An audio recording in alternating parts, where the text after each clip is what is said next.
Hello, everyone. So happy to welcome you to a brand new Amber Academy webinar on one of the hottest topics of the moment, blockchains and how they will disrupt the gaming industry. I mean, will they? Won't they? I guess you'll have to wait until the end of tonight's webinar to find out. Now, if this is your first time at an Amber Academy webinar, welcome. Come in, come in. We've been expecting you.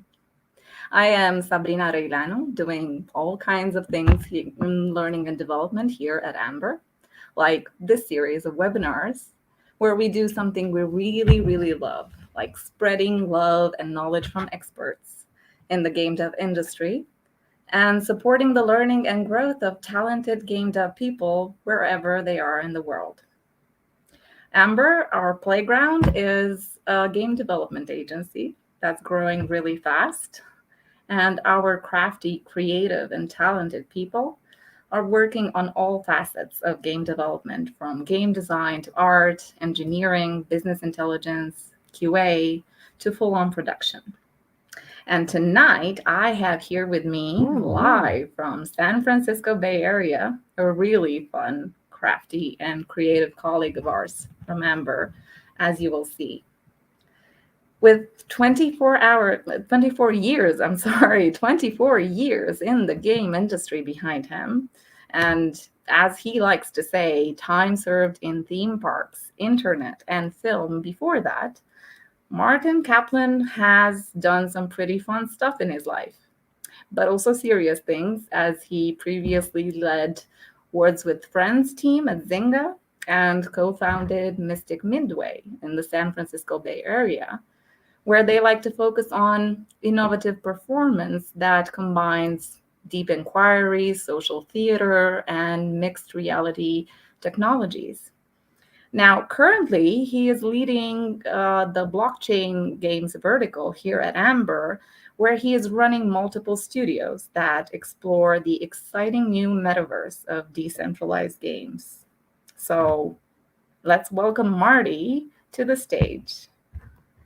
Hey everyone, good to see you all virtually here on Amber Academy. Extremely excited to be here and talk about what we're doing in the blockchain game vertical at Amber, where you could say we are changing the world one blockchain at a time. So I'm going to take you on a tour of what's going on at a high level of in the blockchain game space. Talk about a little bit how we are at Amber are modeling what good looks like in terms of how to run a project. My background's in game production. I've been a producer for many years, and this is one of the most difficult and most fascinating challenges I have ever seen in my life. And so we're going to talk a little bit about how we grapple it and how we're finding success, and then talking a little bit about cool projects that I see out there. Some of them may be pretty well known, some of them not so much. And then talk a little bit about how to evaluate projects, how to look at the market, look at different things that are happening in it, how to decide whether you want to maybe buy an NFT, and then how to do that with some follow up, really short stuff. So we'll start out with me. I'm Marty Caplan. I've been a crypto degen since summer 2021. So I am not a long-term 2017 crypto dude, but I certainly have found a giant passion for it. And that passion led to me moving into the head of blockchain games at Amber, since we had a lot of clients asking us to do work for them in this space right around the end of last year. I CloneX number 11689. So saying hi to all the artifact clones out there. That's my ID. I'm excited for the Murakami flowers going on. People don't know what I'm talking about, but some people do. And then this is just another set of a bunch of NFTs that I'm stoked about, different projects that I'm in and that I love hanging out in the community in. And as we'll see, it's a lot about community out here in the Wild West of blockchain games. So I'm going to start out with the simple question: what is blockchain technology? There's a lot of interesting takes on this. I went with a very simple, it's a ledger of transactions on thousands of computers that are tracked block by block. So TLDR, it's a really slow public database, incredibly slow compared to, say, free-to-play game servers and the databases we use there.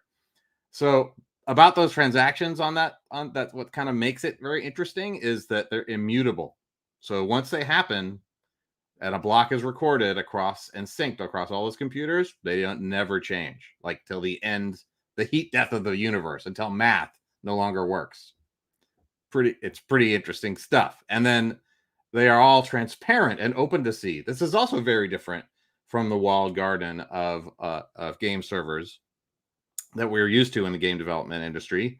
Anybody can see what happened at any time and kind of track who did what and when it happened and how much it was and what it was.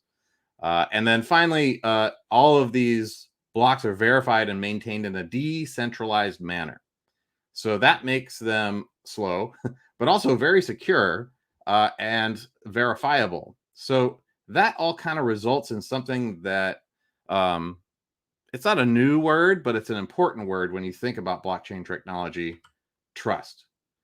So you can trust that when you own a cryptographic token, like a cryptocurrency coin or a NFT, that it's provably yours in a way that is new.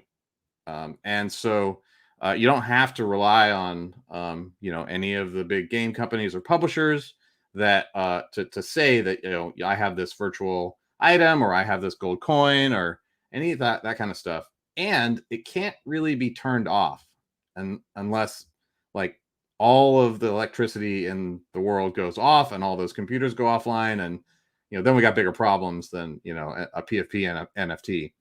Sorry, PFP is a profile picture, and so going from there, where are we now? So this is a model called the Perez technological surge cycle, and it looks at big trends in technology and how an adoption of anything. So there's a lot of research that Perez has done. And so this is from a really amazing sort of backgrounder from bitcraft.bc. You can see the URL down there. And it's really talking about like, how can gaming drive the adoption of blockchain? So that trust technology. And so this is kind of looking at like, where are we now? We're really early, as they say. We're early in the DGen language. We are at the eruption stage where there's a lot of new paradigm versus old paradigm. There's a lot of capital chasing, like financial capital chasing this new opportunity that's starting to exploding, and then a bubble is inflating for financially and in terms of attention and all kinds of stuff. So everybody's sort of starting to hear about this stuff. Celebrities are getting into NFTs. There's billions of dollars flying around, giant investments from big VC firms. All that's happening like right now, and that is going to last for like 20 to 30 years. So when we say early, we are maybe a year in, people. So that's really exciting to be in a spot where like the internet happened before it, and it kind of shows you there's some other cycles that are happening in and around these things. But the in terms of this, where we're at, we're in this eruption period where we're seeing a lot of experimentation and innovation, novelty, all that kind of stuff. And that's going to go into a frenzy. If it isn't already, it's going to get crazier. Let me tell you, I think anyway. And then there's going to be a big turning point where lots of things collapse and there's a consolidation. And given the speed that like the blockchain sort of industry and all that sort of thing is sort of happening at, this may happen sooner than later. But eventually it'll be, there'll be a synergy where things start to settle out. It becomes like a well-known technology that's just part of the background noise of like whatever life that you live. And then maturity where it becomes, a regular piece of the fabric of our lives. So looking at games, like why should gamers care? Like, why do you care about blockchain games at all? Well, there's a giant shift in value for you as a gamer, that is just categorically different. And this is kind of a complicated slide, but let's drop in a little bit. So in the past, you would have game developers and publishers that kind of own everything, right? And they will sell you an item and they take your cash, virtual items, big business, right? Tons, there's billions and billions of dollars every day across all of the free to play games and premium games that happen where players are sort of buying their entertainment in a way that is, rooted in the way that we have experienced movies, the way we've experienced books, the way we've experienced plays, like all the way back to Greek times when you would pay to go to a show, and so the item is kept in the game forever. So say you buy something in the free to play game, premium game, that's in your personal ecosystem and it's in the publisher's ecosystem. But that is it. There is no outside sort of participation, with a few exceptions, of course. Very interesting things that Steam has been doing with creators being able to sell their work and that kind of stuff. Other sort of user generated content pieces like that. Sometimes there's been little holes poked in the castle walls of the walled garden that now, as we move over into the possibilities of blockchain, we're knocking down whole walls of that garden. So there's a lot of stuff going on in this on the other side of this like big shift. But the net here is that you, as a gamer, are owning things that you can do whatever you want with them. That is a very interesting thing. Now you can trade it, you can make your own, you can sell it, you can transfer it to and tell stories about it outside of the game context, outside of what the publisher does, outside of what the game developers ever intended. It's an exciting explosion of creative possibilities that that is really rooted in that trust. That when I show my Clonex, everybody knows I can prove it. I can point to math that says that's mine. And so when I animate that guy in Unreal and decide to have them become a commentator or something like that. Not that I'm going to do that, but I could, and start making money on Twitch streaming with him.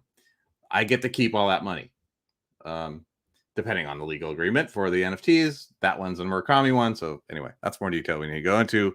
But the point is that now we have game developers, publishers sell an item to players, and they can then have a game ecosystem that goes outside of the walled garden. So it can go into revenue for a community DAO. That's a distributed autonomous organization.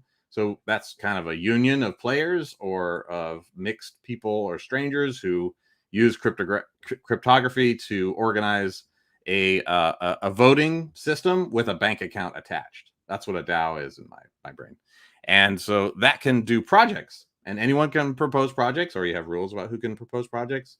And they can sort of use all of these staking and voting systems, dividends or royalties going back to the publishers. And it's all operating on this new technology of trust, the blockchain. So that shift is just got giant implications that we are only beginning to see and explore. And when you hear about blockchain games and play to earn or play and earn or that kind of thing, you really start to see the very tip of an iceberg that we're gonna be exploring in the rest of this presentation, but also just like it's going to change how we play games. It's going to be a new genre of games at the very least.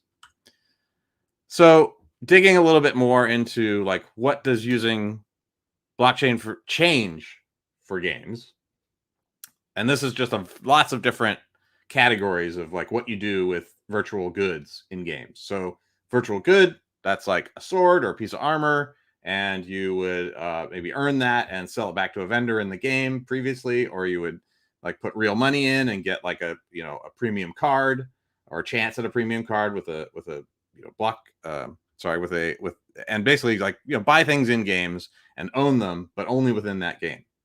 So where we had siloed databases and varied formats, we're gonna move to universal digital representation.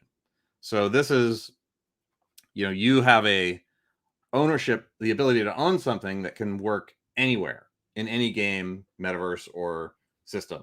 This is sort of an ideal, what the reality to the ideal, but over time, over that 60-year cycle, I guarantee you will be able to get a NFT or whatever NFTs become, and that will be something that you can take across all the games that you play in. So then assets can be replicated at will. So, if you have an internal database and that kind of thing, while inside the walled garden, the centralized owner of that can just duplicate them all. It doesn't matter. They can make as many as they want. They're obviously managing that from the player perspective and sales and product management, but that moves to provably scarce, highly secure goods. They're virtual goods, but they're goods.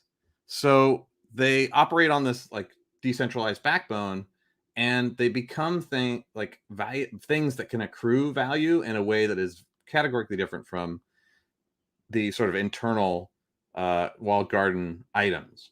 The value can be evaluated by the market. It can be sold on the market for whatever the market pays, and that is not the case for your Fortnite avatar, for instance.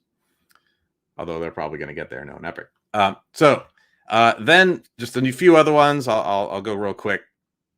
So there are illiquid, which means you can't really move things around very easily, and the money is kind of locked up.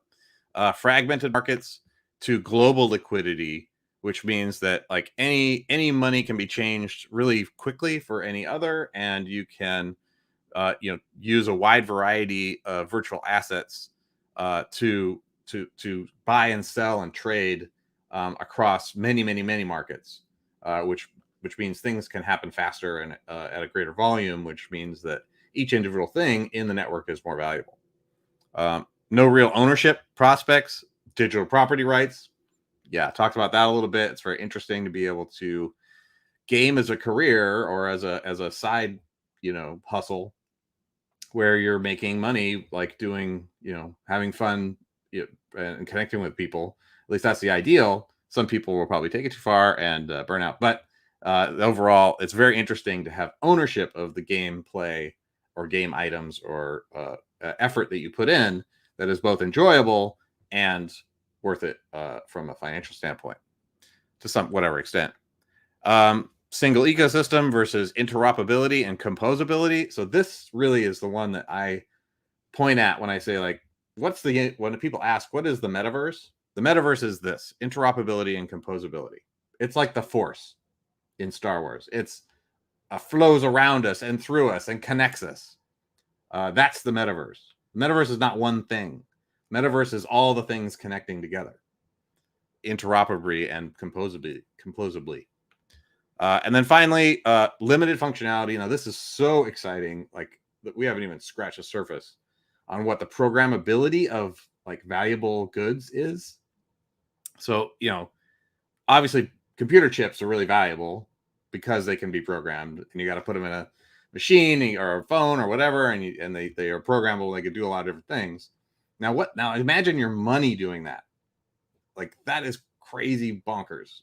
And being able to like explore that with games and like what game assets that are their own little computers that can do processing and do things that are either beautiful or art oriented or financial or gameplay. Like it's fascinating to have like these processors within processors within processors, and this is something that we're very excited to explore in Amber's future projects. Okay, so again, just backing up, making sure we get this concept. What's the difference between traditional games and blockchain games? Well, we have one big client and server and game assets and database. Those all sit inside that walled garden, right, for traditional games. Centralized. client server. Blockchain games knock down or poke a hole in and or knock down entire walls of that garden, and you put the game assets in the database out in to some extent, and it can be a range. It doesn't have to be 100% decentralized. It doesn't have to be 100% centralized. Games are exploring that right now. Lots of different ones have different models. And you put the game assets and databases out into this decentralized blockchain cloud and on public DeFi, decentralized finance, and NFT, non-fungible token marketplaces. So all of a sudden, you have this set of things in the game that are now exposed to the public. Now that presents like incredible challenges to a game development team.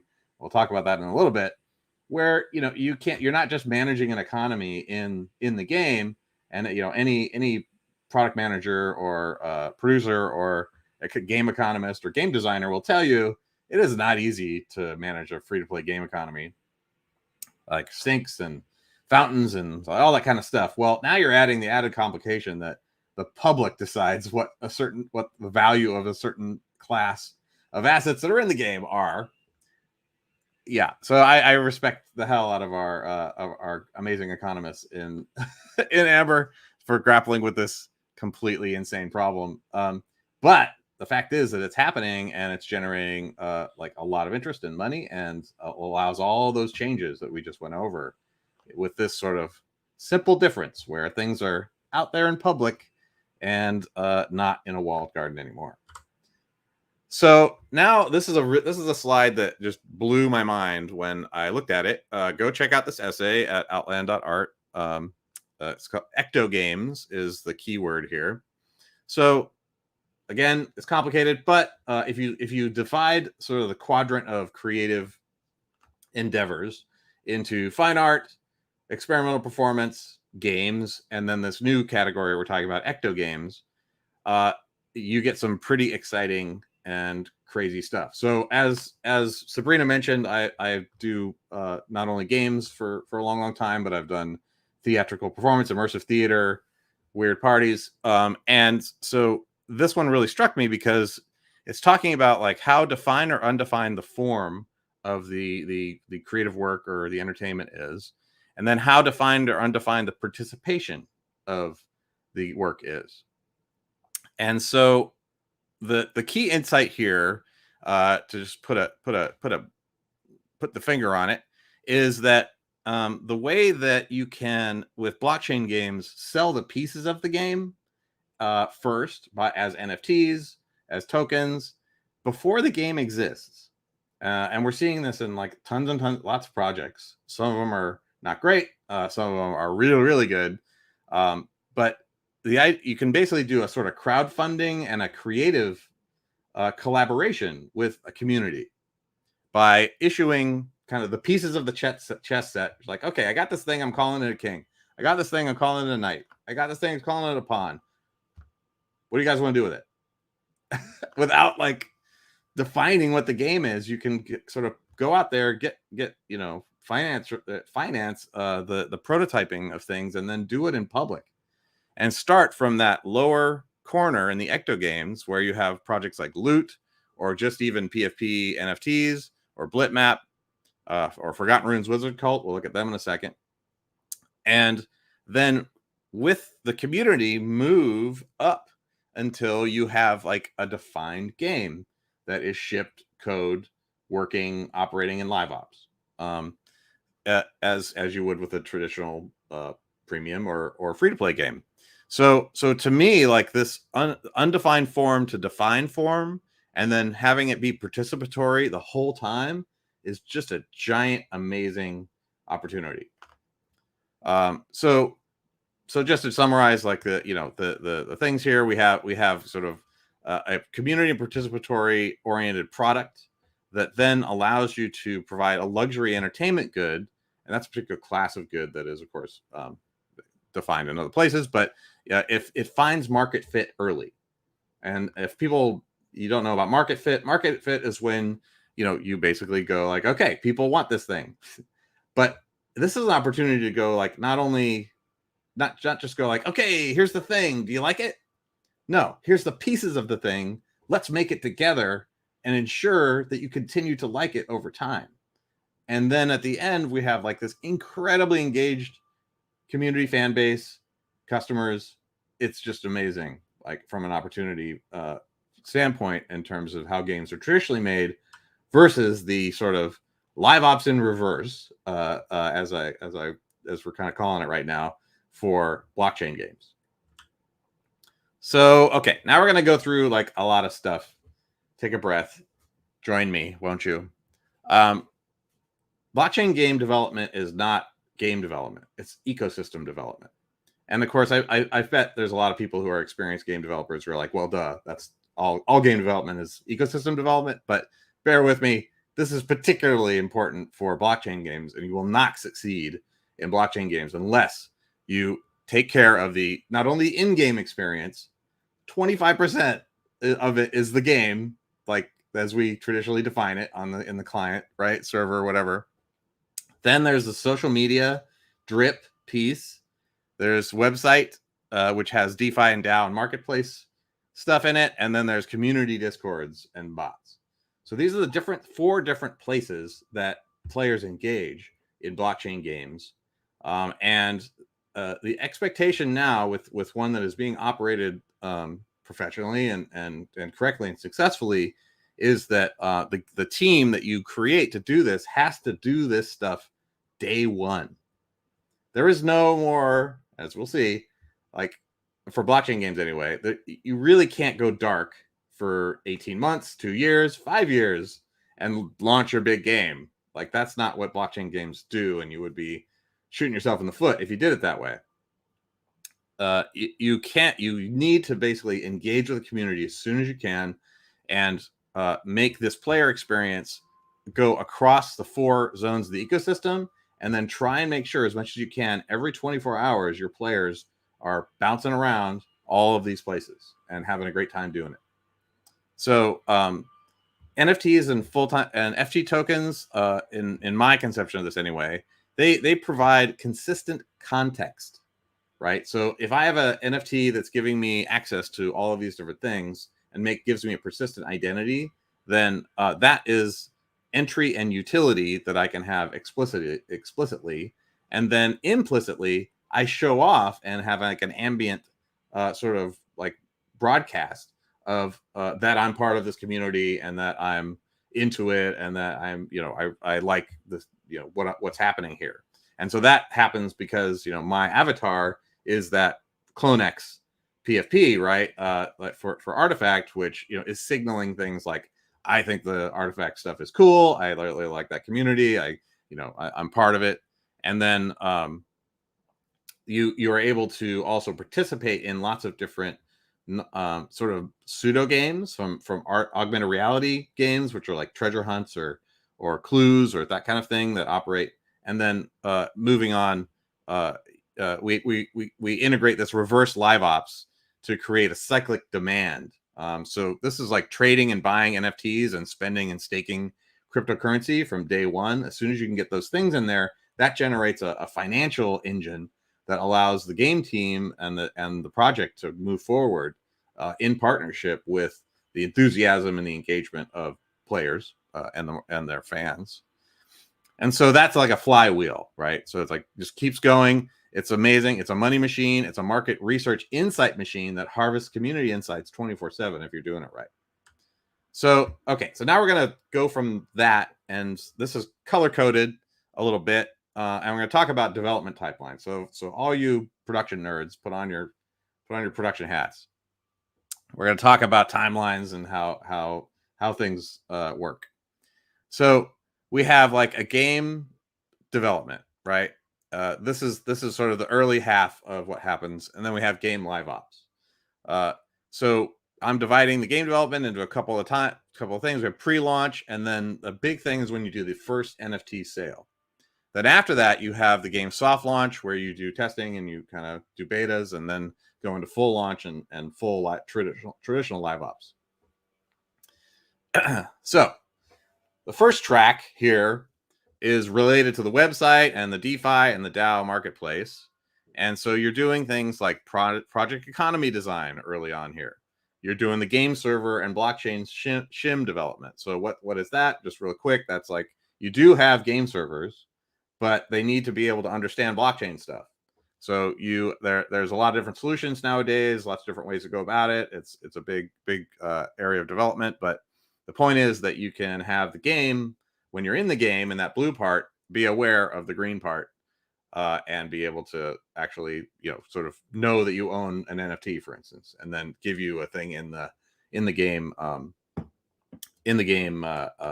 inventory for the player based on that.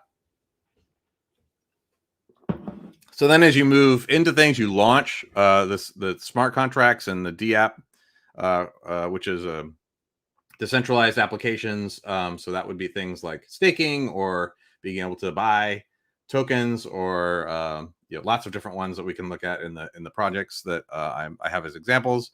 And then there's like the initial coin offering. If you're going to have that, that's a giant place where you make money by issuing a fungible token that is like a currency for the game. And then after that, you have this DAO management. So that's where perhaps the token is a voting token, and you are able to talk to the community, have a set of people who own the token and can vote on things that the game team comes up with or the community comes up with. So then a different track, this is the NFT track. You're making concept art, you're making rarity designs, you're doing scripting for the art pipelines, you're doing production for that, you're doing smart contract testing, you're doing and then it's really interesting right here in the NFT sales, the dynamic of sort of selling the NFTs, which are pieces of the game. Remember, they're the chess pieces that are not put together into a game yet.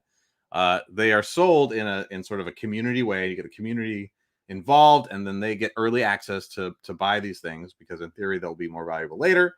And then you have a public mint and a reveal, and then the secondary sales go on and on.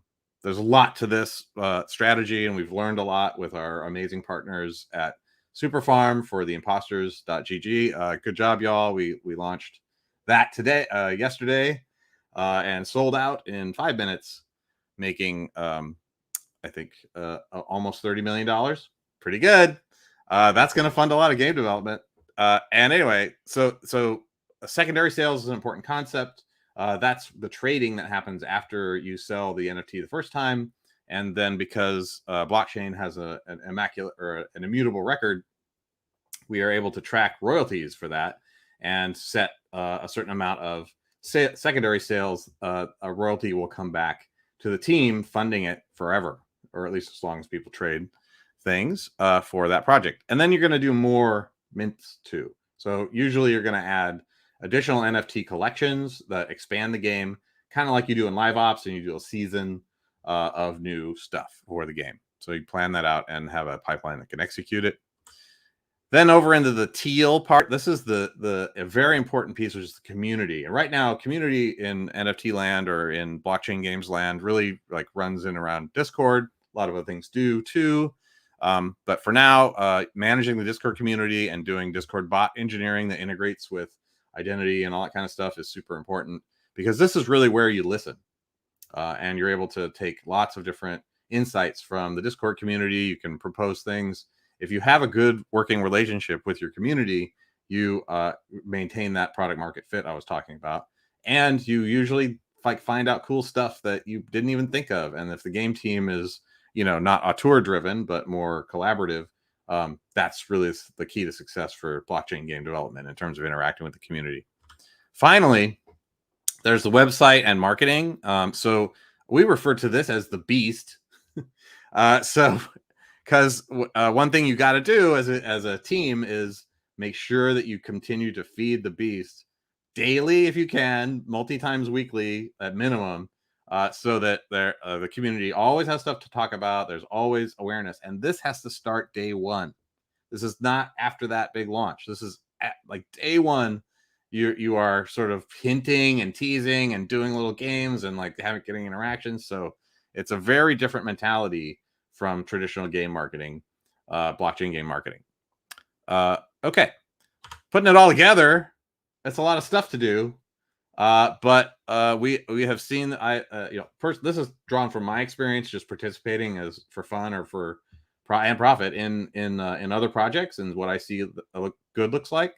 But also we have successfully executed the early parts of this on both our Mobland project and the imposters.gg project. Okay. Oh yeah, that's where you make money. Just if you wanted to know, initial coin offering, you make money. The NFT community pre-mint and NFT reveal and second sales and secondary sales and third mint. That's, you make money on all that stuff. And that sustains the game and makes the development go. Okay, so cool projects. So we're going to go a little bit fast here, but I think that probably a good thing to do is to talk about the project and then show the video, show the video and then talk about the project. So if we could show the video for this slide.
Yeah, so these guys are the top project now.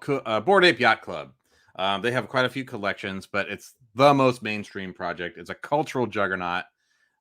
Overall, just every indicator is off the charts for Bored Apes.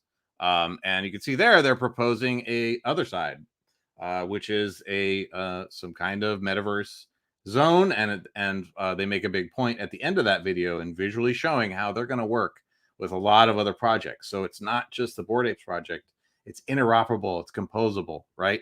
So kind of like we talked about the Force a little earlier in terms of what the metaverse is, these folks have a very, very interesting philosophy about that, and they're driving using the $450 million they raised, not to mention the ApeCoin release, which has like on a market cap that I don't even, it's over 10 billion at this point. And then this a really stick to the man kind of mentality. So this project is, mostly financially participation. Like they're the most expensive or some of the most expensive NFTs.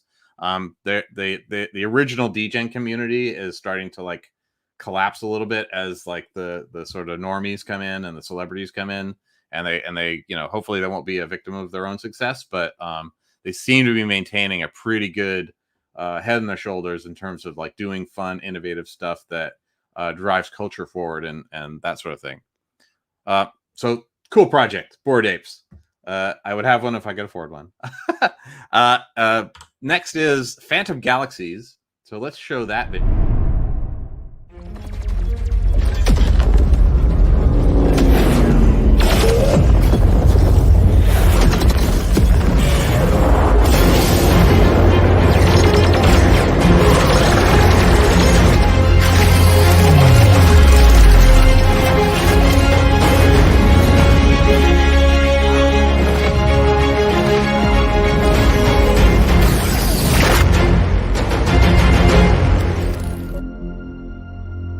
Currently, we have 2 starfighters available, an assault unit and a buster unit. The assault unit, CSF here, is a balanced unit, perfect for mid-range engagement with options for close and long-range combat. The buster unit, The USF Kierkegaard is a heavy unit focused on defense and firepower, sacrifices speed and evasion for sheer raw destructive strength.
So yeah, if that doesn't get you to play a game, I don't know what is. Fan of Galaxies is certainly one of the top games in terms of actually shipping fun gameplay. You can grab it and download it and play it now. They had a very interesting strategy where they released for free, airdropped like 500,000 NFTs that were essentially a ticket to play the alpha. And so they're shipping, every couple of months or every monthish. A new update chapter, and then they're delivering on this roadmap like crazy, and like they haven't even really got started with their NFT sales. And it's definitely evident that there's like professional game development happening underneath this. They're using Unreal Engine, and it's also just fun, really good. So this one I'm watching and playing myself, really to see like what good looks like in terms of an action game like this. Also, I'm a huge Macross fan. Shout out to my anime old timers. Playing in a Veritech is like real great, and they got that feel down here. Okay, and then last one. This one's a little it's called the Forgotten Runes Wizard Cult, and so take a look at the video.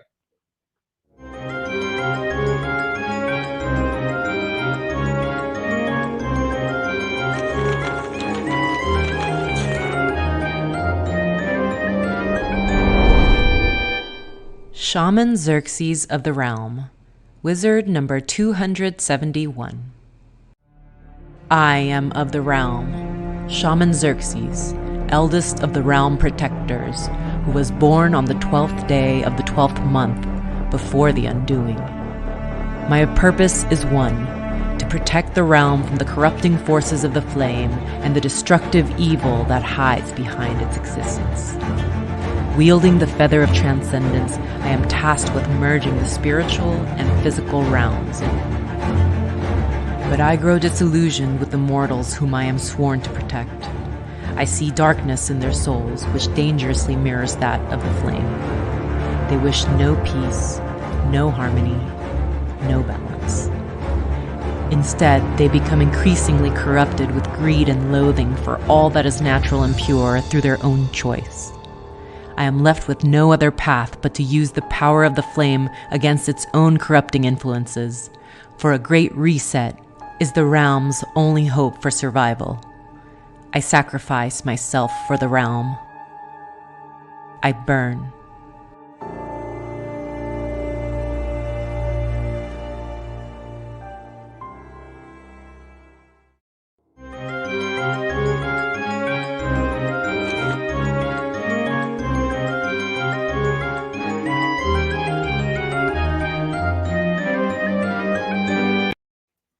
So that is an amazing thing. And maybe it kind of looks like simple or whatever. That was somebody who just made it for fun. Like that was not made by the team so much as it was made by a person who was an owner who wrote that story, commissioned it, and then put it out there. And now everybody's like, yes, that is lore now in canon. let's go, and so Forgotten Runes Wizards Cult has an energy around it that is just unbelievable. It's the most engaged and creative community that I have seen, where they're really making on-chain lore in a book. So the devs made a book that you can write for each. If you own a wizard, you can write down their thing. And so I've been making dungeons in like D&D, ORE rules for my wizards and putting them there, and they're written on the chain forever. And then if I sell the wizard, they still exist and people can look at them. And then they're doing a TV show with Titmouse. They're doing they founded a DAO that is attached to their own marketplace that is now funding projects. As a wizard owner, you can propose a project like an animation or a comic or like whatever, and if it gets approved, they'll literally put money in it. So it is a really, really interesting project that is probably the most participatory and creative one that, again, is really delivering on their roadmap. Okay, so those are some cool projects, and we're going to look at takeaways and then take questions. So what to look at: a good team, art, tech, community, roadmap, and financials.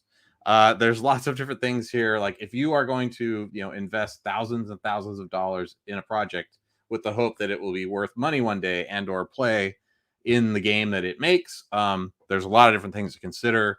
And I'm not going to go too deep into this and make sure that this is not financial advice, but there's a lot of things that are very interesting that you can kind of look and what you vibe with. And is the team good? Do they have a community? Like, what's your reception when you drop into the Discord of the community? Like, is the roadmap look crazy or like not or realistic? And then like just financials. So these are the kind of things to look at when you're considering participating in a project for a blockchain game. And then last, lessons learned. So this is kind of a grab bag of things, but this is the reverse live ops thing where you're releasing parts of the game into public and then launching the game in vertical slices as part of this 4-part ecosystem that we described. And then one thing that Amber is now knows is that we need basically 3 sub teams to run a blockchain game project: the game team that makes the game, just like we would make a game, the marketing team, and then the NFT team. They really need to be separate because there's so much work to do. And then over my time in sort of researching and doing this getting into this business, NFTs are a scam. You hear that a lot, right? There are scammers and scams. It's the Wild West, no doubt. You'll get robbed, but if you're not careful. But if you are careful and you pick projects with the criteria that I described, and then there's definitely a lot of fun to be had and money to be made. And then the perennial question that I'm going to head off before someone asks it: NFTs cause climate change. Energy use concerns are a big issue that people have brought up, but they're being completely mitigated this year by moving from proof of work to proof of stake on most blockchain that are used for games, and the most other major chains using 99% less energy. So yeah, that's something that we can cease talking about as soon as possible. It'd be great. Anyways, finally, to learn more, we have a nice link here. Please go check out this ultimate guide to blockchain games. It's one that I found that's pretty comprehensive and yet easy to understand. And that is the end of the lecture. And I think we're going to move to questions now. Indeed. Thank you so much, Marty. That was truly fascinating. And I want to say that it's really inspiring to see how this is actually a real change in the DNA of gaming, from how it is produced from the moment it is an idea and how it is created by the teams behind it, to how people actually interact with the game on its full life cycle. So that's, for me, it's a big shift. I'm wondering how it is for the people that are watching us. So I want to tell everyone, whether you're watching us on YouTube, on Facebook, or on LinkedIn right now, you have a couple of minutes to post your questions for Marty in the comments, and we'll try to take as many as we can. But right now, I want to ask you, until people post their own questions, I want to ask you, do you see a future in which decentralized games like the ones that you showed us today, which are, of course, just the pioneers, but do you see a future in which decentralized games could take over classical games and could we see a future where the whole concept of the game changes? I would say it's never going to be mutually exclusive. Like I see this as a shift that, for instance, there's still board games. Like, video games have not taken over board games. And in fact, like lots of people play both. And I feel like this is a similar kind of thing where you're going to have its additive to the genres that you use or the different kinds of games that there are, right? I feel like this is a new category of games that will stand right alongside HD premium games and free-to-play games. So it will have its own type of players, its own kind of audience that prefers to interact with games this way. Yeah. That's really great. And another thing I'm really curious is, where do you think is the next space of possibility that can be unlocked right now in this space? Let's pick your brain a little bit. Where is the new bonanza? Well, I think that things that are radically on chain. So that was kind of the last thing where it's like programmable money or NFTs that do more processing themselves. Of course, blockchain technology itself is like developing. Like there's new chains, new sort of things that are built on top of other things, and lots of different innovation and novelty to be had there. And so I'm really excited by, for instance, I was talking to a group that does emotion modeling, like AI emotion modeling. And they want to make an NFT that is all by itself, essentially a little like, data from Star Trek's emotion chip that you can plug into an NPC in a game or into your character in a game. So there's just insane, crazy stuff, like completely possible and happening. And it makes me super excited to just see the explosion of innovation that's going to happen in this collaborative like environment, because like, unlike just kind of going away and making a patent and then coming out and being like, I did this. Like the future, I hope, is decentralized, where we can find solutions to problems that are, fun problems, and then maybe even not so fun problems via, a good platform like blockchain that allows us to, continue to trust each other in terms of lots of different ways. Mm-hmm. I see. Wow, it sure sounds amazing. I had no idea about the possibility of downloading the emotions of a character and just plugging it into another character. That's some amazing thing. And one more thing I want to ask you: what is the question that no one asks, but you wish people would ask you? Well, I mean, I think an important question to ask that is a challenge is like, how do you find work-life balance as a blockchain game development team? Because there's a very different mentality from the blockchain DeFi sort of community. Like they go pretty hard because there's billions of dollars at stake, and they burn out like really badly. And so that is not really the culture that we have at Amber for our game development teams. And so trying to figure out how we find a transmission of gears between like the blockchain speed and the more methodical like game team speed is one of those things that you saw a little hint of in terms of like how we imagine our game, how we imagine structuring our game production, and what teams we stand up to be able to handle all the work at the speed that is appropriate. I see. So basically what you're saying, if the life of a game developer is fast and heavy as it is right now, when we put blockchain and NFTs into it, it becomes threefold or something. Yeah. Thank you for the reminder. I think that's a really, really important one. So we'll take heed. I see there we have another question here, and it's about portability of NFTs. I will read you the whole question. Do you see NFTs being portable as a multiple marketplaces, creating an environment with interoperability between games, or a series of walled gardens? What is the incentive for other developers to support NFTs from other projects? It's okay. So the first question, it's already happening. Like you can, by definition, an NFT is not associated with any given marketplace. There are certainly chains that are sort of trying to make that walled garden happen, and are succeeding to a certain extent. But if you build things in general on Ethereum or on Solana, you can use that. You can make anything aware of that NFT in terms of a game. So the interoperability is is already working if you want to use it. And I think that there will be both series walled gardens, which are chains that kind of like lock up their people and only do their thing. Just because that's certainly an instinct of capitalists, and so having both and then people being able to choose is probably the best we can do.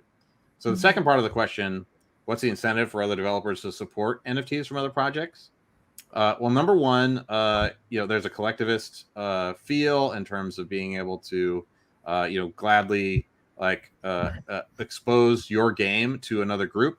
So this has happened multiple times. For instance, with a few games that are supporting players who come in with Forgotten Runes wizard cult characters. And so, for instance, one game is like, okay, we have like kind of a PvP fighting game, and the fighting game has their own characters, but they have, you can come in with your Bored Ape, you can come in with your Forgotten Wizard, you can come in with lots of different other ones, and that just is an inherent advantage for the company making, or the group making that game, because it exposes you to lots of other groups who have money. And who are enthusiastic gamers. So it's a market reach thing, just from a incentivized standpoint. And if your game is good and I can look like I want to look in that game, that's a huge thing, and will become a giant advantage over time as sort of the metaverse, sort of all the places in the metaverse sort of develop, and you can wander around from place to place with the choice of like what sort of character you want to look like. So I would say that the incentive is just having lots of different options for expanding your market and reaching players that you would not otherwise reach. Awesome. That's a great perspective.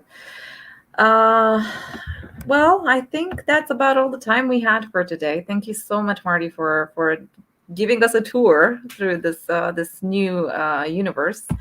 Looking forward to see you soon, maybe again here at Amber Academy webinars. Thank you everyone who watched and attended. And if you have more questions, post them as comments to this live stream, and we'll make sure they find their way to Marty. Thank you so much, everyone. Have a good night. See you. Bye.